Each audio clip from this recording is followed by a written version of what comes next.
Hey everybody, so you can see by the title, I'm going to discuss what I think the advantages of determinate varieties of tomatoes are versus indeterminate. Now, for those of you who don't really understand the difference, a determinate variety of tomato will grow to a certain point and stop. It'll produce all of its fruit, and it'll be kind of a set nice bush kind of tomato plant. Indeterminates, they keep growing until the frost kills them. So if you planted one in the spring, it will keep growing and growing, supposedly. Okay, so first of all, disadvantages of indeterminates. They get really tall. They can get really tall. I've had some get up to 8 feet before, and I just don't have the patience, the time to be tying them up and doing all that. I even had them in buckets one time, and it was just unreal. They just kept growing and growing. They do produce a lot of fruit if you can keep them going. But here's a disadvantage. Indeterminates, although they'll keep growing, around here, central North Carolina, it gets very hot and humid in the summer, and that is going to cause many varieties of tomato plants to stop producing. So you've got this big vine, you've got these little flowers that are dropping like crazy, and you're getting frustrated because you're not getting as many tomatoes as you thought you were going to get. Now, this is just my experience. Alright, so what can you do to hedge your bet a little bit? And I would say grow some determinate plants. If you go back and look at my videos last year, I had great success with determinate varieties. They bush, they stay in a small bush, they produce their fruit. And you may have heard people complaining about the varieties and saying, the determinate varieties, and saying, well, they produce all their fruit all at once and you have to do this big harvest. Well, that is not true if you grow different varieties of tomatoes.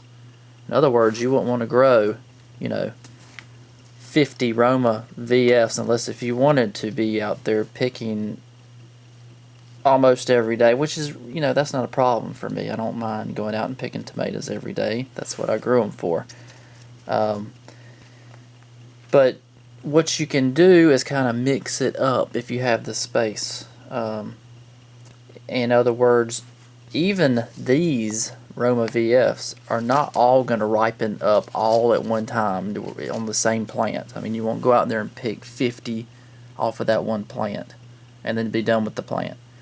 It'll be, a couple of days in between harvest, and what you can do is grow these different varieties. And I do have some indeterminates too, so I grow those also. But I really like the determinates. They're very manageable plants. And what else? Lots of different varieties of determinates. And, that's just my thoughts. Feel free to leave your comments. But I think the key is variety, not just have, a bunch of cherry tomatoes. Now, these are going to produce really well. But I don't want a whole bunch of little cherry tomatoes. I want some of these, and I want some of these, and I want some of these. So let's go through a couple of these varieties, and I'll just give some that I recommend that I've grown before. These Roma VFs are really good, and let's go first with the determinate varieties that I'm going to be growing. This one's kind of in the middle. They could say it's kind of a semi-indeterminate, and it's a celebrity tomato. These are awesome. These did really well for me last year. They give you a nice big tomato. Not many. Could I get a lot of, very many off of each plant, but real big, nice slicers. So that one is kind of, I think they call it semi-determinate or semi-indeterminate, one or the other. So let's look at these determinate ones that I'm trying this year. I've never grown this one before. It's called a bush steak hybrid. They look like decent sized tomatoes. These are bush big boy. I did grow these last year. They did well for me. Front runners, never grown these before, and I'm going to give those a shot. They're supposed to be a nice size, smaller tomato. I told you about the Roma VF, did great for me last year. Super Boys I grew last year, a little bit smaller, rounder tomato, somewhere in between the cherry and those bush big boys. So they're not huge, but they're, you know, a good size tomato. So those are called Super Boys. These are hybrids. Or Super Boys. These are just regular Romas. These are organic. These are probably going to be smaller than the Roma VFs. Alright, Roma VFs, and then I got my Italian Romas. So what we like to do is can, and these are really good for canning, these Romas. Do we can all Romas?